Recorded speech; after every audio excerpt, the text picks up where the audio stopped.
Chers auditeurs, je vous souhaite la bienvenue à votre rendez-vous musical Appassionato sur Radio Judaïka 90.2 FM, que vous pouvez également suivre en streaming sur notre site radiojudaïka.be.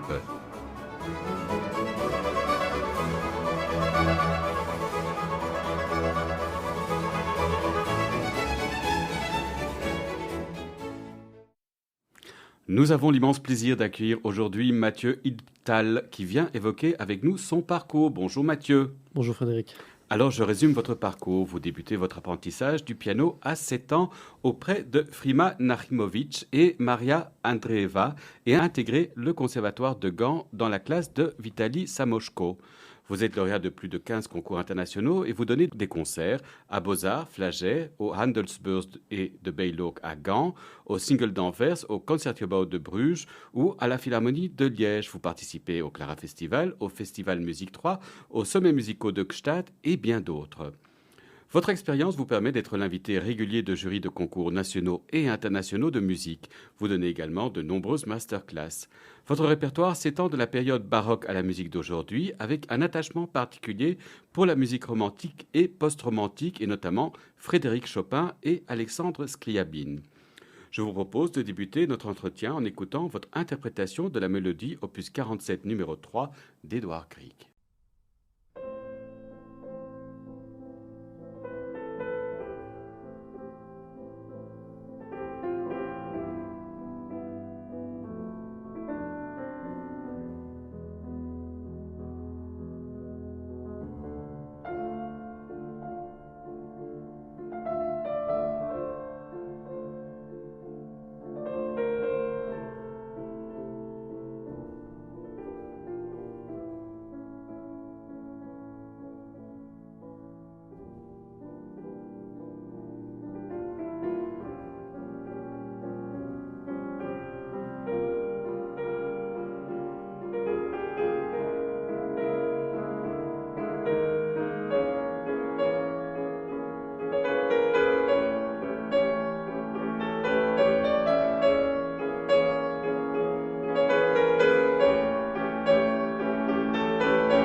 La mélodie opus 47 numéro 3 d'Édouard Grieg dans l'interprétation de notre invité Mathieu Ibtal. Dites-nous Mathieu, venez-vous d'une famille de musiciens? Mais pas du tout, pas du tout. Ni ma maman, ni mon papa, ni mes grands-parents. Donc je suis vraiment le premier. C'est juste qu'il y avait un vieux piano à la maison quand j'étais petit qui m'a intégré un peu. Et puis j'ai commencé à toquer. Et c'est en fait ma maman qui s'est dit, il faut peut-être qu'on cherche un professeur de piano.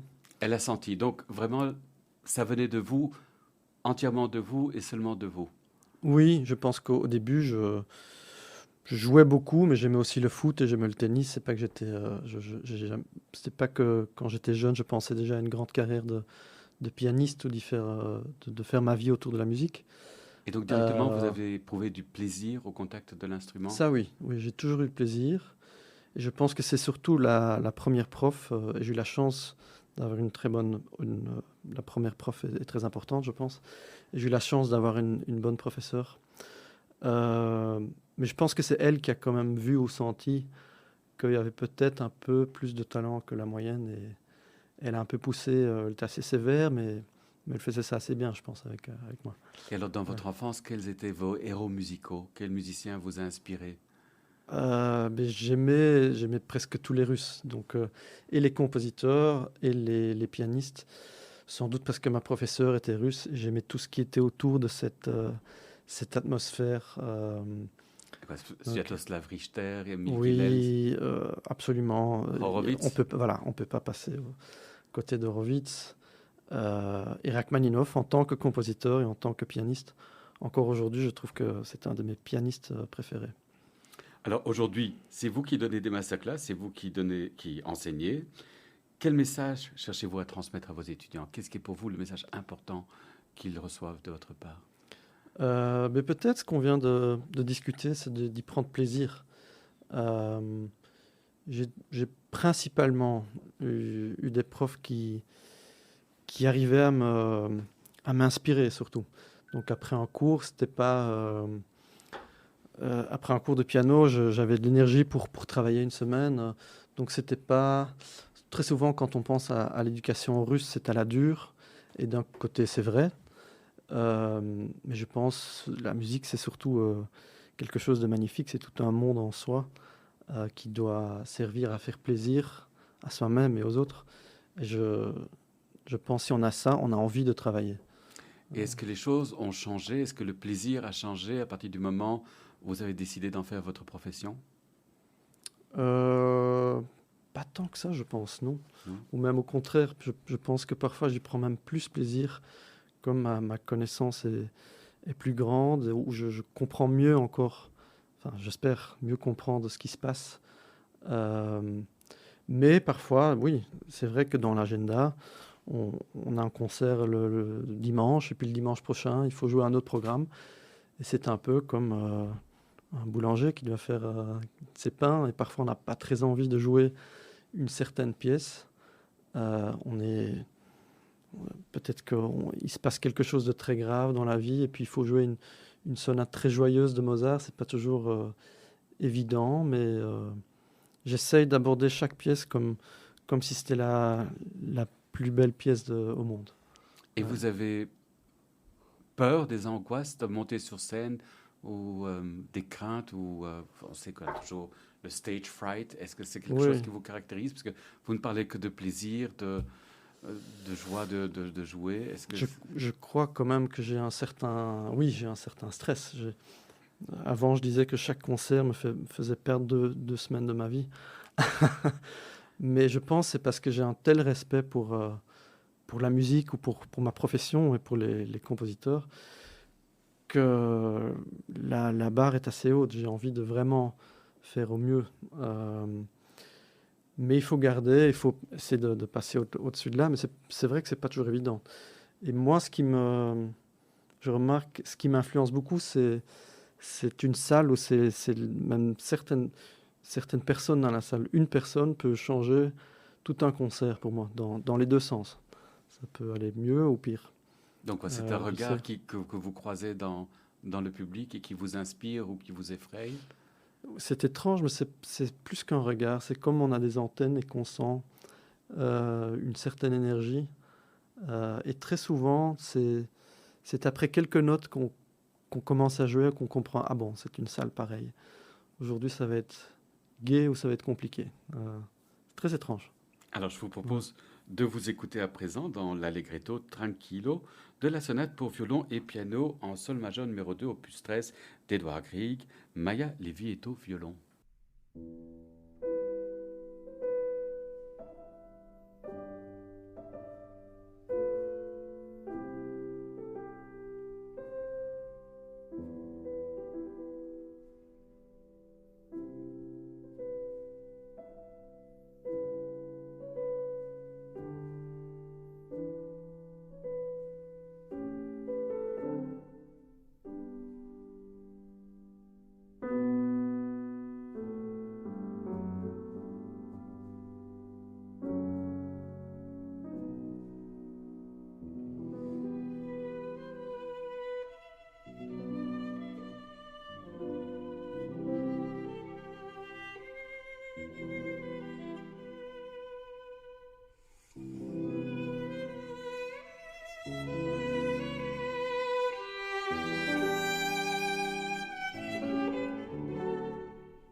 L'Allegretto tranquillo de la sonate pour violon et piano en sol majeur numéro 2 opus 13 d'Edouard Grieg. Maya Levy était au violon, Mathieu Ibtal, notre invité, était au piano. Il s'agit d'un extrait d'un album paru chez Pavan.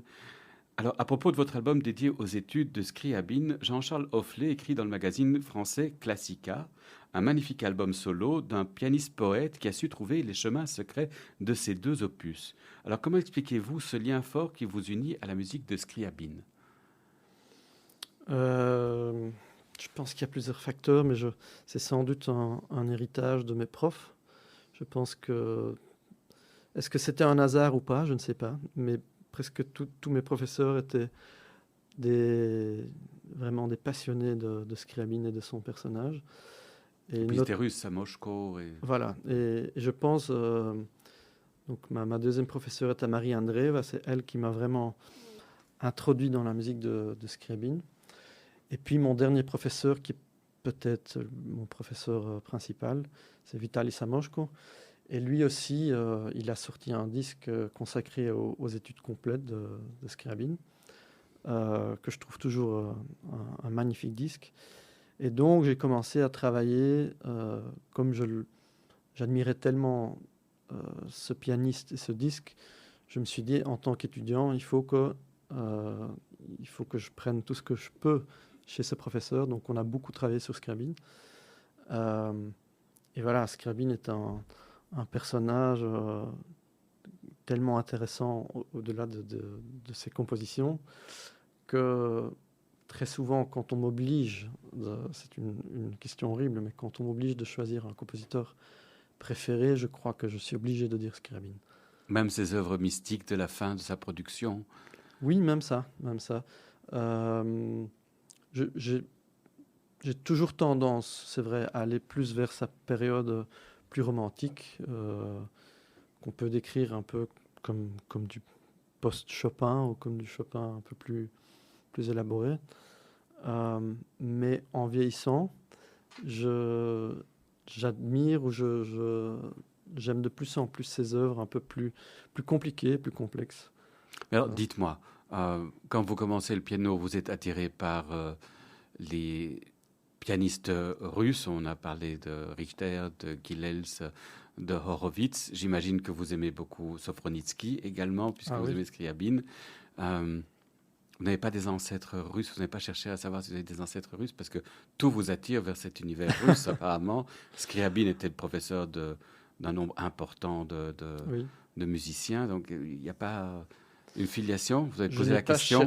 Non, je n'ai pas cherché. Mais tout est possible, mais alors ça doit vraiment être assez loin, je veux dire.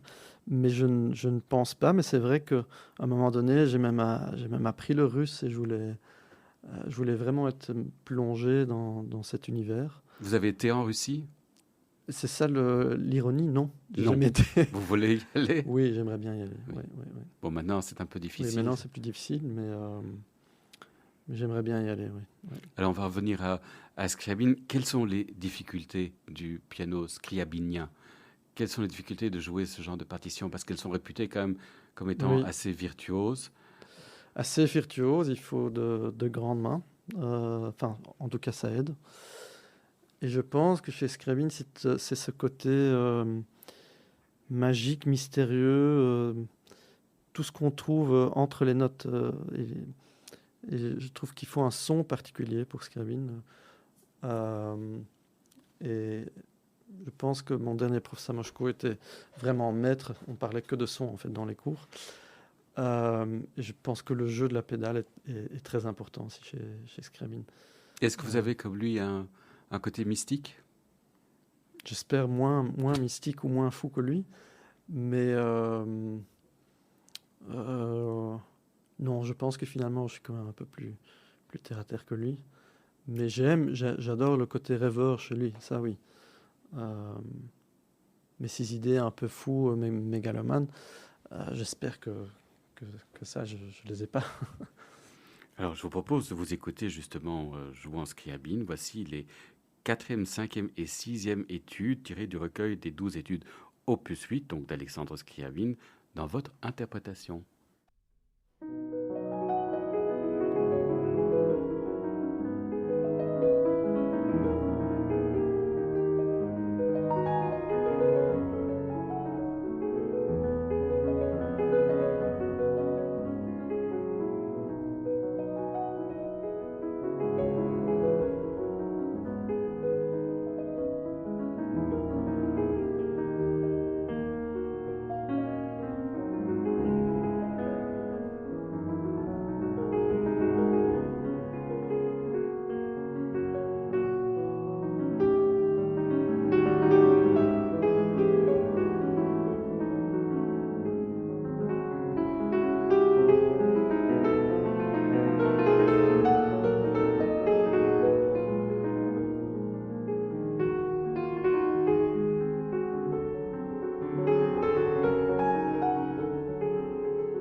Vous êtes sur Radio Judaïka et vous écoutez Appassionato, votre rendez-vous musical, les 4e, 5e et 6e études d'Alexandre Scriabine tirées du recueil des 12 études opus 8 dans l'interprétation de notre invité Mathieu Hittal. Je vais y arriver pour finir. Alors Mathieu, vous êtes le fondateur et directeur artistique depuis 2013 des Chopin Days. Pouvez-vous nous expliquer en quoi consiste cet événement ? Très simplement dit, c'est une série de concerts qui a lieu dans la grande salle du Conservatoire de Bruxelles, entièrement dédiée à la musique de Frédéric Chopin. Et très important, les protagonistes ou les pianistes sont des jeunes musiciens, des jeunes, en règle générale, des pianistes. Et voilà, il y aura plus ou moins 5 à 6 concerts par saison musicale, commençant au mois de septembre. Et voilà, ça existe depuis presque 10 ans. Ça a un peu changé. Au tout début, la formule était qu'il y avait un concert par an et il y avait une sorte de marathon. Donc il y avait 6 pianistes qui jouaient plusieurs concerts. Et maintenant, c'est une série de concerts tous les ans. Comment est né ce projet ? Par enthousiasme et idéologie pure. À l'époque, j'étais encore étudiant au conservatoire. Je voulais créer un événement qui était assez accessible pour le grand public. Et c'est ça que je remarque toujours aujourd'hui, qui me fait énormément plaisir. Il y a un public relativement jeune quand même au Brussels Chopin Days. Et donc la musique de Chopin est assez accessible. Pour quelqu'un qui va pour la première fois au concert, ça peut être une belle expérience, mais aussi pour les mélomanes. Ça reste un compositeur assez intéressant. Et voilà. C'est pour ça que vous avez choisi Chopin ? C'est une des raisons, je pense. Bien sûr, je suis pianiste et Chopin est un dieu pour les pianistes. On ne peut pas passer à côté de Chopin. C'est un compositeur, moi, qui a tendance à aller vers les romantiques. C'est un compositeur qui me tient à cœur. Donc il y avait un ensemble de choses. Et voilà. Alors comment choisissez-vous les musiciens qui y participent ? Je pense que c'est surtout le goût personnel. Donc, il faut que j'aime vraiment ce qu'ils font. Je reçois parfois des demandes des gens très intéressants ou très, très connus, mais qui me touchent un peu moins. Donc, ça, c'est pour moi le premier critère. Et puis, j'essaie quand même un peu de voir et d'entendre ce qui se passe dans le monde musical chez les jeunes. Euh, Quand j'avais 18 ans, je faisais des concours moi-même et je suivais vraiment tout. Donc, tous les grands concours, bien sûr le concours Elisabeth, mais aussi en Amérique, en Pologne. Et puis, on voyait quand même certains noms qui sortaient ou des personnalités très intéressantes. Et bon, maintenant j'ai 33 ans, donc ces gens-ci ont évolué. Et j'essaye quand même de voir ce qui se passe encore maintenant chez des gens maintenant plus jeunes que moi. Euh, Alors, est-ce que c'est ouais. pas un casse-tête d'organiser un tel événement avec des annulations, des reports, des vols ratés, des hôtels mal bookés Parfois, c'est un casse-tête, oui, parfois. Donc, très souvent, les jours avant le concert, je me dis, mais qu'est-ce que je fais encore? Pourquoi? Mais quand un concert s'est bien déroulé, on prend un tel plaisir en espérant à rendre les gens heureux, l'artiste inclus. Ça, je trouve très important que l'artiste passe un bon moment. Euh, et en fait, en tant que pianiste, c'est très intéressant à connaître ces gens. Souvent, ce sont des gens en principe très, très intéressants et très sympathiques. Donc, je fais des contacts auxquels je prends vraiment plaisir. Et finalement, comme je programme des pianistes que j'aime bien, je me fais plaisir à les écouter. Donc, je payerai dans un autre contexte pour aller les écouter. Donc, c'est mieux de les inviter carrément à Voilà, votre voilà, festival. voilà. Mais effectivement, parfois c'est compliqué. Il faut remplir ou essayer de remplir un peu la salle. Il y a des tonnes de choses à régler. Finalement, l'équipe est très très petite. Mais elle Ouais. fonctionne bien. Je pense qu'elle fonctionne bien. Oui, oui. Mais chaque concert est un point d'interrogation ou un stress. Est-ce que cette fois-ci est-ce que ça va pas foirer ou ouais. Non, à mon avis, ça ne va pas foirer du tout. Alors, je vous propose de retourner à Grieg avec ce Jour de noces à Trollhaugen, extrait des pièces lyriques d'Edouard Grieg, dans l'interprétation de notre invité Mathieu Idtal.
Jour de noces à Trollhaugen, extrait des pièces lyriques d'Édouard Grieg dans l'interprétation de notre invité.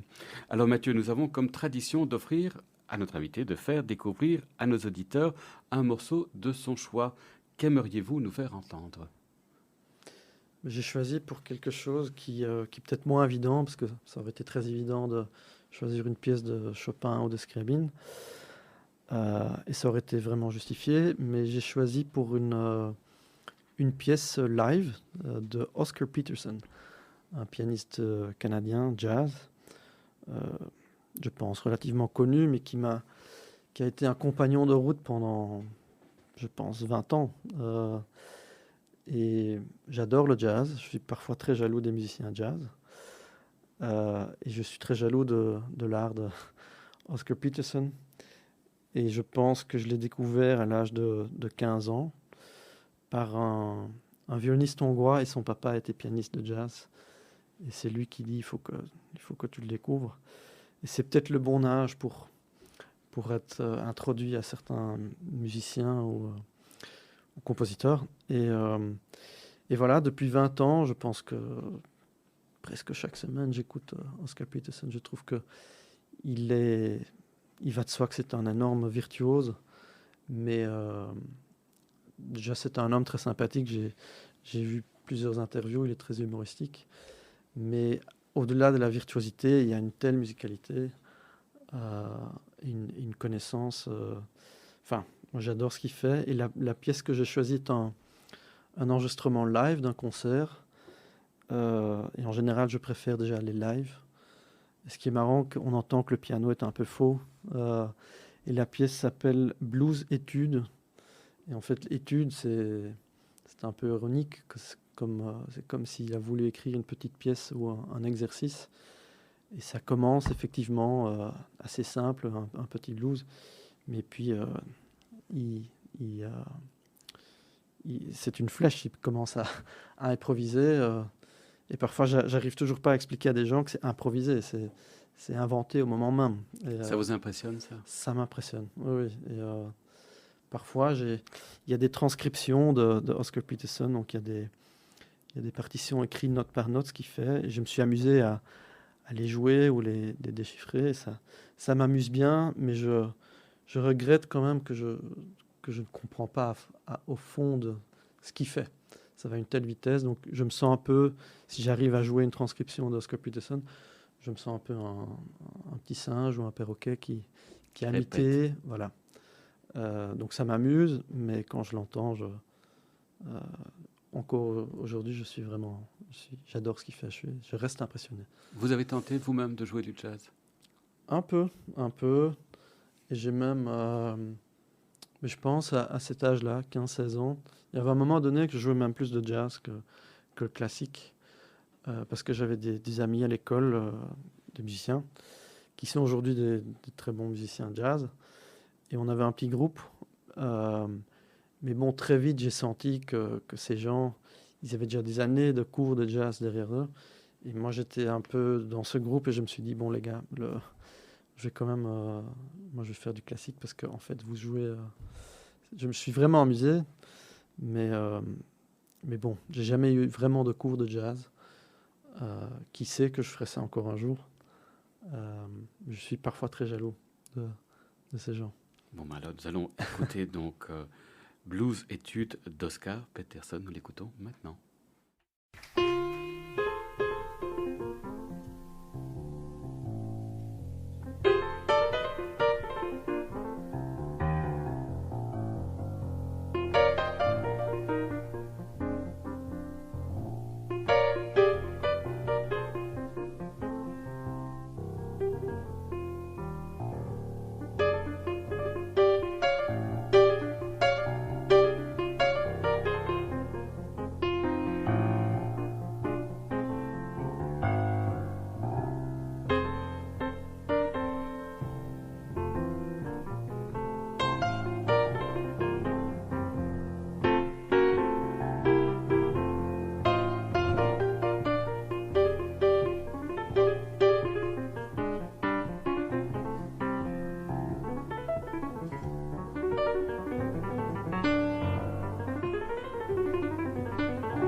Nous venons d'écouter Blues Études d'Oscar Peterson. Il s'agissait du choix de notre invité Mathieu Hiptal.